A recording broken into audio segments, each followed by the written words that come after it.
eu tive uma posição dentro da Universidade Católica que certamente ia chocar com alguma coisa do padre Juarez. Eu estava único não católico ali, no meio de jesuítas, aula do padre Huberto Lepoignet, um francês, e a gente estava lá e ele falando do mito do Mar Vermelho. O mito. Então, quer dizer, o mito do Mar Vermelho, o mito do Mar Vermelho, o mito do Mar Vermelho, toda gente sabe que é um mito e tudo. Eu levantei a mão, eu disse assim, padre, por que o mito? Aí ele olhou assim, eu lembro que tinha um colega polonês do lado assim, a maioria era estrangeiro. Como é que esse camarada tá fazendo o doutorado, fazendo uma pergunta estúpida dessa?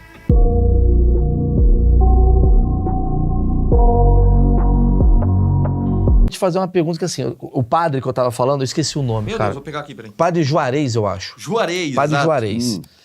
Padre Juarez. Ele é famoso. Eu trouxe ele aqui. Muito gente boa. Muito, canta. mas ele é maravilhoso. Eu vou falar não pra conheço pessoalmente, mas... Assistam a entrevista. A entrevista que eu fiz com o Padre Juarez é onde o achismos entra onde eu queria.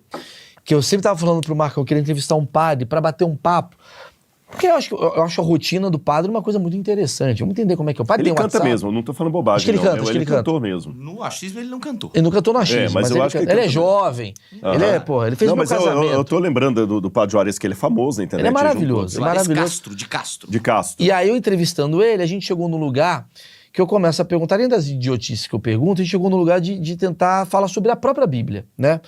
E ele foi num caminho que eu achei muito interessante, que é trazer as alegorias para o mundo real. E ele confessa, né, segundo o entendimento dele, que aquela coisa do mar abrir no meio, na verdade, você pode encarar como, tecnicamente, o mar abrir no meio, porque, se eu não me engano, teve alguma questão ali na praia, na época... A época o mar baixava. Baixava, tá? Esse foi o momento que baixou o mar e tal. Mas tem um lado religioso que é, pô, justo naquele momento que esse povo estava precisando atravessar esse caminho, é o momento de deixar. Então o milagre está inserido nessa...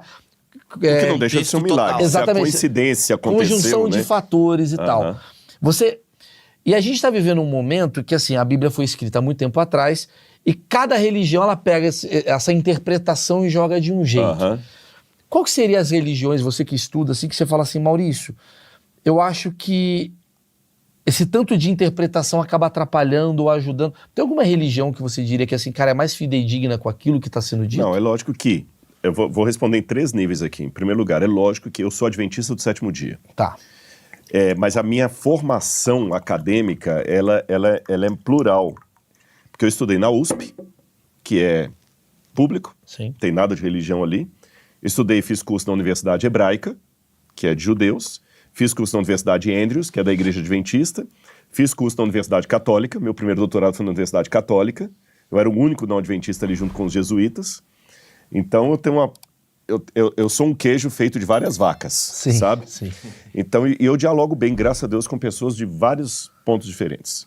E sempre eu gosto de repetir uma frase, ela é atribuída a Santo Agostinho, mas a gente não tem certeza se foi Santo Agostinho, mas ela não deixa de ser verdadeira, que diz assim, no essencial, unidade, no não essencial, diversidade, em tudo, caridade.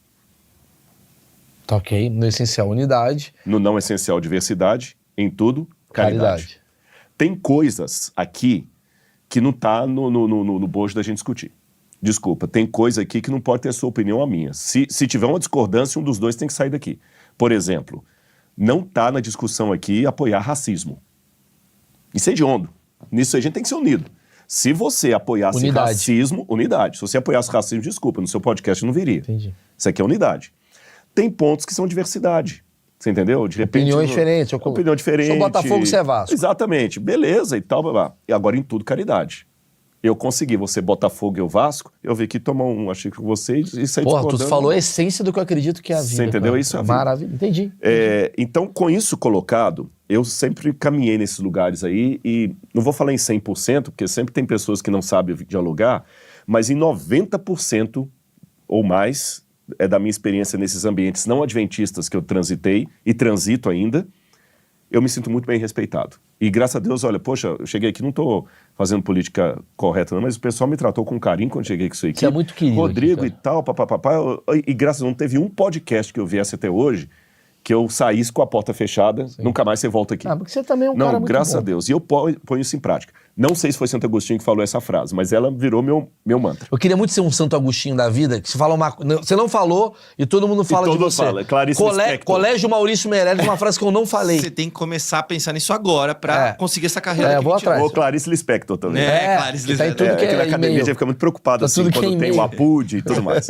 Agora, vamos lá. Nesse aspecto das divergências, eu vou começar respondendo que é lógico que por ser adventista do sétimo dia, eu tenho que achar A sua religião. a minha religião não por superioridade, é por questão de coerência. Sim. Você entendeu? Se eu não concordasse com a interpretação dos adventistas, eu Por que deveria que você ser estaria- mormon, Exatamente. ou testemunho de Jeová, ou presbiteriano, ou espírita. Então, por coerência, eu sou adventista do sétimo dia. Por coerência também com aquilo que eu creio, a igreja de Deus, o povo de Deus, a religião de Deus é maior do que a igreja adventista. Ok. Porque ela é feita dos sinceros que estão aqui dentro e dos sinceros que estão aí fora e muitos que não estão em religião nenhuma. O céu que eu creio, usando a nomenclatura cristã, ele não é o céu dos adventistas. Ele é o céu daqueles que entregarem a vida a Deus e é Deus que vai decidir quem vai para lá e quem não vai. Tá certo? Então, tem aquela questão. Eu posso ser vascaíno, como você falou, né? Ou botafoguense. Mas no estádio tem lugar para as duas torcidas curtirem o time ali. Então, para mim, isso é colocado. E eu digo o seguinte, eu sou fiel àquilo que eu entendo como coerência, mas eu abro mão para chegar lá e tá lá o Batista, o Testemunho de Jeová. Então, mas o meu ponto é o seguinte. Obviamente são escritos que passaram com o tempo, interpretações e foram mudando, né? Não foi escrita em português a Bíblia, né? Para ser traduzida em português, ela veio do inglês, foi traduzida do latim, a coisa foi indo. Esse tanto de interpretação não acabou atrapalhando o efeito do que a Bíblia queria propor? Sim e não. Porque hoje a gente tem muitas técnicas chamadas hermenêutica, que você estuda exegese, o texto bíblico e tudo mais, e uma das coisas que eu faço como teólogo é a divulgação científica. Passar isso para o público. Porque a Bíblia, diferente de outros livros, é um livro que ele pertence à academia e ao leigo também. Porque é um livro que vira uma tese doutoral, mas ao mesmo tempo é o livro que o camarada está agora na Praça da Sé pregando com ele na mão. Você entendeu? Você não tem isso, por exemplo, com a Eneida de Virgílio. Os latinistas estão estudando a Eneida de Virgílio, está vendo uma tese doutoral, mas você não tem, a não ser um nerd da vida que vai virar um acadêmico, você não tem ninguém dentro do ônibus lendo a Eneida de Virgílio lá, você entendeu? Ou citando a Eneida de Virgílio enquanto está capinando o lote ali. Sim. A Bíblia não, a Bíblia transitou desde o mundo provinciano até o mundo acadêmico, desde o camarada semi-analfabeto lá que aprendeu ali na Bíblia, eu conheço vários casos, até aquele que está ali em cima. A Bíblia está dentro da cadeia e está dentro da USP, virando tese doutoral. A Bíblia está... Você está entendendo? Então ela é um livro sem igual nesse sentido. E por isso a gente tem que respeitar isso aí. Então é esperável que venham múltiplas interpretações. E, por exemplo, já que você perguntou do Mar Vermelho, eu vou contar uma... Provavelmente, eu não assisti a entrevista com o Padre Juarez, mas eu vou assistir. Está no YouTube? Está no YouTube, está no YouTube.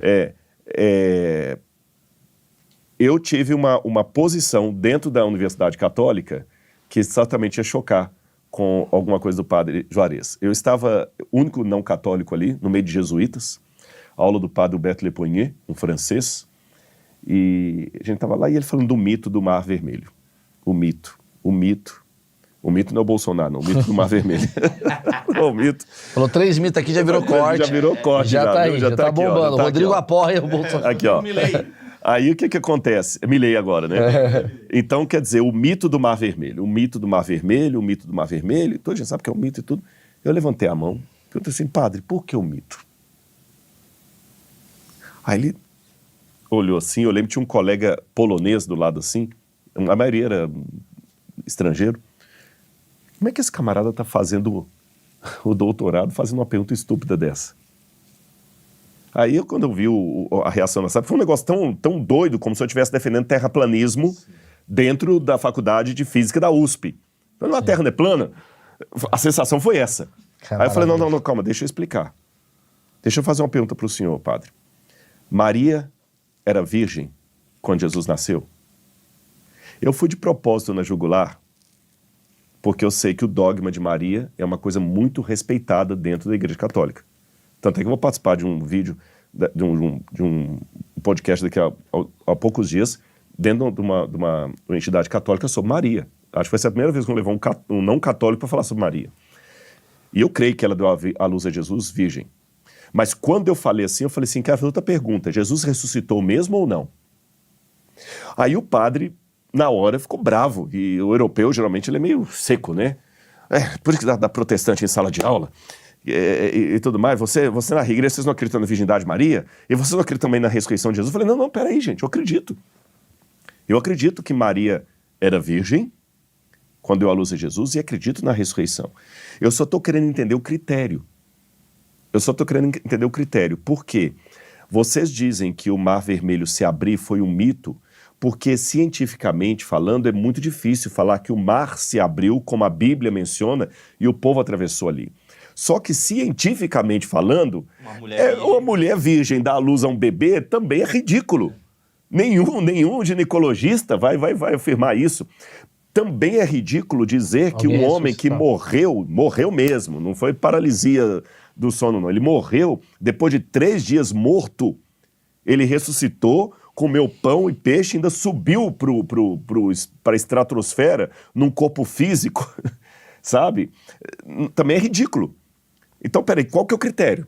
Para eu dizer, não, aquilo ali é mito porque não há nada científico e qualquer teólogo que defenda aquilo está sendo um fundamentalista, que é a alcunha que se usam para teólogos mais conservadores. Não, mas Maria realmente deu à luz a Jesus virgem. Então, assim, Padre Juarez, eu estou discordando, mas com muito respeito por você, que eu não conheço pessoalmente, tá? Eu queria entender qual o critério teológico da Igreja Católica, porque tem muitos teólogos que afirmam que é um mito o Mar Vermelho, mas afirmam que Maria virgem não é mito. E Paulo falou, se Jesus não ressuscitou, é vã nossa fé. Esquece tudo. Isso eu já tinha me escapado. Paulo disse, o apóstolo Paulo, que era um intelectual. Primeiro papa. Não, Paulo não foi papa. Não foi Paulo? Não, Paulo foi o maior teólogo do Novo Testamento. Entendi. 75% do Novo Testamento foi escrito pelo apóstolo Paulo. Tá. E o cara era o cara. Se Paulo tivesse vivo hoje, você estava entrevistando ele aqui.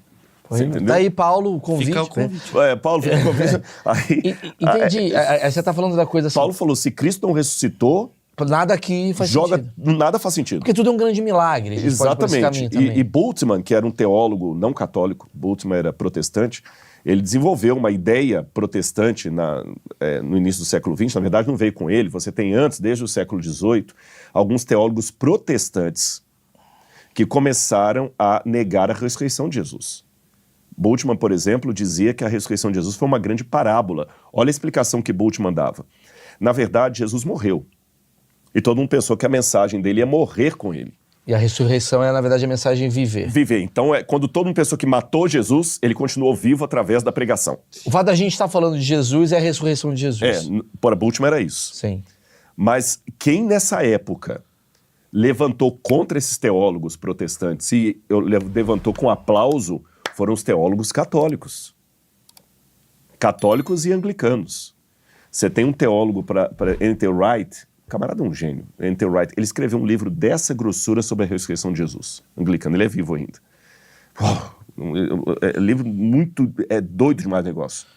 Então a Igreja Católica foi muito boa nesse sentido. Só que quando teve o Concílio Vaticano II, a Igreja tentou aproximar dessa teologia liberal protestante e aí a Igreja começou a afirmar coisas como essa, por exemplo. Não, foi um mito.